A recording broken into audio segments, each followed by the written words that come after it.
Halo, perkenalkan, nama saya Fandi Presismamora dan saya merupakan ketua peneliti dengan skema penelitian dosen pemula tahun 2025 dari Universitas Microscale.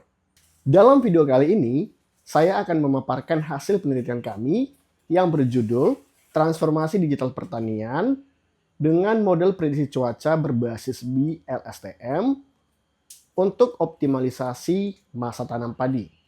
Tanpa lama lagi, mari kita lanjut.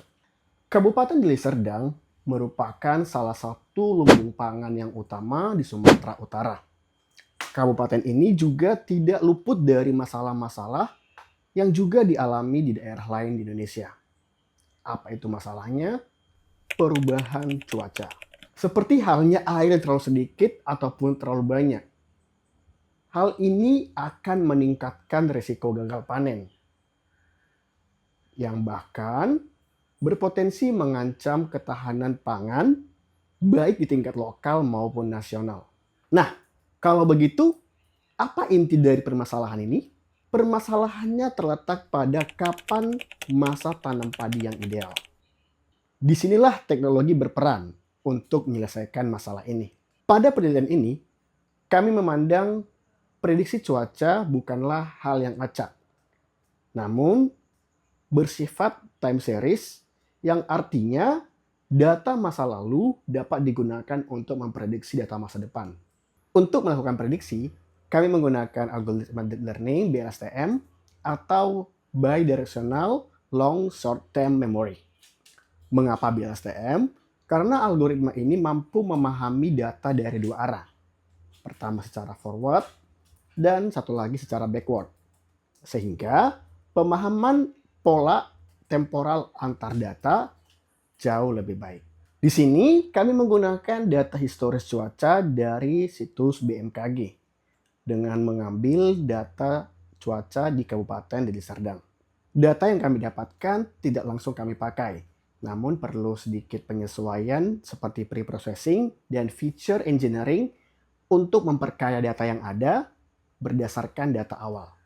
Untuk hasil terbaik, di sini kami membuat 4 skenario penelitian. Yang perbedaannya terletak pada jumlah data yang digunakan dan kompleksitas arsitektur BLSTM. Adapun skenario pertama itu adalah menggunakan 5 tahun data dan single layer BLSTM. Skenario kedua, 10 tahun data dan single layer BLSTM. Skenario ketiga, 10 tahun data dan single layer BLSTM. Dan skenario keempat dengan double layer BLSTM. Lalu, bagaimana cara kami menentukan masa tanam padi yang ideal? Di sini, kami menggunakan kriteria yang dikeluarkan oleh Balimbangtan dan BMKG, yaitu ketika akumulasi curah hujan telah mencapai minimal 50 mm selama 3 dasa harian berturut-turut atau minimal 150 mm dalam 1 bulan. Hasil yang kami dapatkan cukup menarik. Dari 4 skenario yang kami buat, hasil terbaik diperoleh pada skenario 10 tahun data dan arsitektur double layer BLSTM berdasarkan nilai MAE. Pada skenario yang sama, terjadi juga peningkatan nilai RMSE. Hal ini sangat wajar, mengingat penggunaan data yang lebih lama atau lebih banyak pasti terpengaruhi oleh cuaca ekstrim maupun anomali cuaca. Meskipun demikian, skenario ini tetap merupakan skenario terbaik dibanding ketiga skenario lainnya. Setelah kami mendapatkan model terbaik, yaitu model dari skenario 4, kami melakukan prediksi data curah hujan dan membuat masa tanam padi yang ideal berdasarkan kriteria yang tadi kami gunakan. Hasilnya, masa tanam yang diberikan model kami relatif sama dengan masa tanam menggunakan data aktual. Kesimpulannya, model BLSTM ini terbukti sangat andal dalam memprediksi data berupa time series, termasuk data curah hujan ini.